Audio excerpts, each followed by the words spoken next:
बुशरा इमरान जो अहलिया former prime minister mister Imran Khan है, उनकी आज फाइनल बेल पर समाअत थी। ये तोशाखाना 2 केस था और उसमें सबसे पहले तो मैं आपसे ये शेयर करना चाहूँगा कि इस्लामाबाद हाई कोर्ट में बुशरा इमरान की आज ज़मानत तोशाखाना 2 में मंजूर हो चुकी है और 10-10 लाख रुपए के मचलके जज साहब ने जो हैं उनका हुक्म दिया है।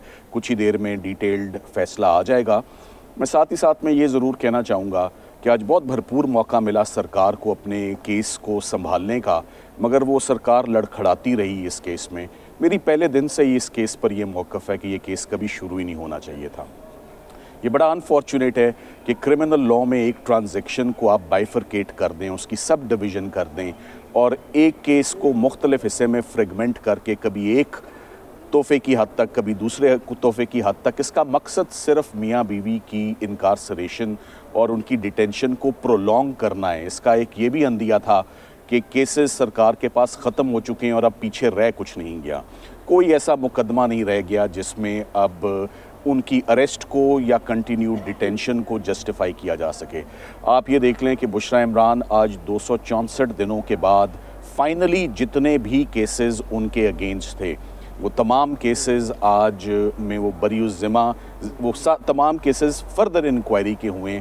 कोई एक केस में रीज़नेबल ग्राउंड्स नहीं सामने आए टू जस्टिफाई डिटेंशन, मगर हमें इंसाफ लेते लेते बड़ा टाइम लग गया। उसकी वजह share volume of cases, misuse and massive misuse of police machinery और ऑनगोइंग पॉलिटिकल विक्टिमाइजेशन है, जो कि हमारा तो ये ख्याल था कि ख़वातीन की हद तक नहीं होनी चाहिए, मगर लग ये रहा है कि वो बढ़ती जा रही है ख़वातीन की हद तक भी। आप ये देखें कि बुशरा इमरान से अब वो इमरान खान साहब का तकरीबन पूरा ही कुंबा इस वक्त ज़ेर हिरासत है। अलीमा खान साहिबा जो हैं और उनकी बहन उज़्मा खान साहिबा भी इस वक्त डिटेंशन में हैं और कल जज साहब ने रिकॉर्ड ना आने पर 3 दिन की तारीख डाल दी एक स्ट्रेट अवे केस में, जिसमें बेल उनकी होनी चाहिए थी। मैं तोशाखाना केस पर वापस आके सिर्फ 2 से 3 जुमले इस पर बोलना चाहूँगा। तोशाखाना केस में there is absolutely no criminality, no irregularity. Rules की माइनर वायलेशन पे आज यही बात होती रही बार बार कि क्या रूल्स की वायलेशन पे क्रिमिनल लॉ एक्शन में आ सकता है या नहीं। तोशाखाना के आज दिन तक रूल्स ही फ्रेम नहीं हुए। ये तमाम की तमाम prosecution in the first place start होना ही सिरे से गलत था। आज ये भी बात बिल्कुल क्लियर हो गई कि जो तोशाखाना 1 ग्राफ सेट में भी जो कन्विक्शन हुई है वो भी सेट असाइड होगी स्ट्रेट अवे, क्योंकि क्लॉज 1 और क्लॉज 13 जो तोशाखाना प्रोसीजर का है वो क्रिमिनल लॉ में एक्शन प्रिस्क्राइब ही नहीं करता। ये उन लोगों के लिए एक्शन है जो बाहर से खुदा न खास्ता तोहफ़ा वसूल करते हैं और उसका पाकिस्तान आकर जिक्र ही नहीं करते।